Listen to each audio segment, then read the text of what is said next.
اور میں آپ کو اس پروگرام میں مبارکباد دیتا ہوں کہ آپ وہ کوشش کر رہے ہیں کہ ماں کی گود گھر کا صحن، اور اس میں آپ اگر کئی بھائی بہن ہیں تو میں ایک عرض کرتا چلوں کہ ایک شیطان بھی اس صحن کو، اس گود کو برباد کر دیتا ہے.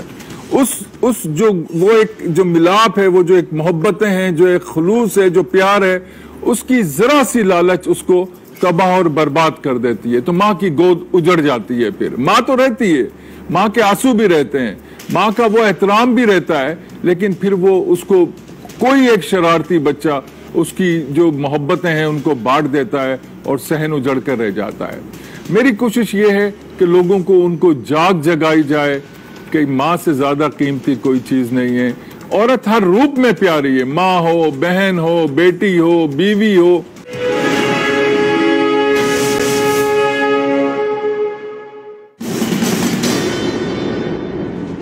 میں اسٹوڈنٹ لیڈر تھا اور ایز اے اسٹوڈنٹ لیڈر مجھے تقریر کرنے پہ گرفتار کیا گیا جب میں اس دن شہر کراچی میں تھا بھی نہیں. میں شہر کراچی میں تھا بھی نہیں اور مجھے تقریر کرنے کے الزام میں گرفتار کیا گیا کہ میں نے ماشاء اللہ کے خلاف و جمہوریت کے حق میں تقریر کی ہے. میں تھا نہیں کراچی، مجھے گرفتار کر لیا گیا اور حکم یہ تھا کہ سزا دینی ہی دینی ہے. جتنے گواہ آئے انہوں نے سب نے جھوٹ بولا اور جو کمانڈر بیٹھے تھے ان کو بھی پتا تھا کہ یہ جھوٹ بولا جا رہا ہے، لیکن حکم تھا تو 8 مہینے کی قید بامشقت دے دی گئی. اس میں جب قیدیوں سے میں ملا، اس وقت تک قیدیوں پہ کوئی کام نہیں ہو رہا تھا، انسانی حقوق پہ کوئی کام نہیں ہو رہا تھا. پہلا انصار بڑھنی اٹھا اور اس کو بھی راستہ دکھانے والے نے، پروردگار عالم نے ایک وہ میں آگے چل کے آپ کو بیان کروں گا کہ کیسے میں انصار بڑھنی بنا. تو وہاں جیل جانے کے بعد 2 سوچیں آتی ہیں، یا بدلہ لیں یا ملک اور قوم کے لیے اکٹھے ہو کے کچھ کر جائیں. تو وہ واقعہ میں جب آپ کو بتاؤں گا تو آپ سوچیں گے کہ یہ پروردگار عالم کی طرف سے ہی ایک راستہ دکھایا گیا اور پھر اس نے میرا جو ساتھ دیا اپنے حبیب صلی اللہ علیہ وسلم کے صدقے میں کہ آج پاکستان کو دنیا بھر میں ایک پہچان ملی ہے انسانی حقوق کے نام پہ. وہاں جو صورتحال ہوئی، اس ساری صورتحال کو دیکھتے ہوئے میں نے اس کے اوپر جب رہا ہو کے آیا، قید میں بہت سارے لوگ ملے جو قیام پاکستان سے پہلے سے بند تھے، جو قیام پاکستان سے پہلے سے 55 سالوں سے بند تھے، جیلوں میں پیدا ہوئے اور 40 سال کے ہو کے جیلوں سے رہا ہوئے. لاکھوں قیدی جو ہیں دنیا بھر سے رہا کرائے گئے. اس کے بعد پھر جب میں رہا ہو کے آیا تو مجھے پھر گرفتار کر لیا گیا. اور گرفتار کرنے میں نے زندگی میں شاید میں بخدا میں پاؤں بھی دیکھ کے رکھتا ہوں کہ کوئی چونٹی پاؤں کے نیچے نہ آ جائے.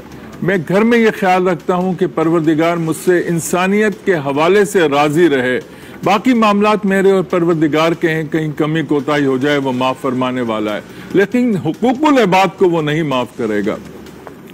میرے پاؤں میں، انگوٹھوں میں اور جو گھٹنے ہیں ان میں کرنٹ دیے گئے صرف اس لیے کہ میں آواز اٹھانی چھوڑ دوں، حق کے لیے، حقوق کے لیے آواز اٹھانی چھوڑ دوں. میرے انگوٹھے اور گھٹنے آج بھی اس کرنٹ کو اور اس درد کو فیل کرتے ہیں. تو اب 2 راستے ہیں، یا بدلہ لینے نکل جاؤ یا رب کو راضی کرنے کے لیے نکل جاؤ. تو میں نے وہ راستہ چنا، بلکہ مجھ سے چنوایا گیا جس میں رب راضی ہو جائے. پھر جب مجھے رہا کیا گیا تو وہی جنرل محمد ضیاء الحق کراچی تشریف لائے، مجھے گورنر ہاؤس بلایا گیا. انہوں نے میرے ساتھ تصویر بنوائی کہ میں آپ کے ساتھ تصویر کھنچوانا چاہتا ہوں، کیونکہ میں نے یہ کام شروع کر چکا تھا قیدیوں کی رہائی کے لیے اور ایسے قیدی رہا ہو رہے تھے کہ انہوں نے میرے ساتھ تصویر کھنچوائی. پھر وہ تصویر انہوں نے مجھے بھیجی، لیکن پھر جب ان کی شہادت ہوئی تو اس وقت میرے ان کے تھوڑے سے اختلافات ہو گئے تھے، کیونکہ انہوں نے جو وعدہ کیا تھا کہ وہ اس قیدی کے گھر جانا چاہ رہے تھے کہ جو 18 سال سے کسی اور قیدی کے نام پہ قتل میں بند تھا، پھانسی کی کوٹری میں بند تھا. لیکن پھر وہ نہیں گئے. 4 دفعہ انہوں نے اس کے بعد مجھے کہا میں بھول جاتا ہوں اپنے اے ڈی سی کو. میں جانتا ہوں کہ پریزیڈنٹ اور چیف مارشل ایڈمنسٹریٹر یا چیف آف آرمی اسٹاف جب کچھ کہتا ہے تو اسے نوٹ کرانے کی ضرورت نہیں ہوتی، ان کا اے ڈی سی نوٹ کر رہا ہوتا ہے. لیکن انہوں نے 4 دفعہ، بہرحال اب جانے والا چلا گیا، اللہ ان کی مغفرت کرے اور ہمیں توفیق دے کہ ہم ان باتوں میں نہ الجھیں اور اپنا کام جاری رکھیں.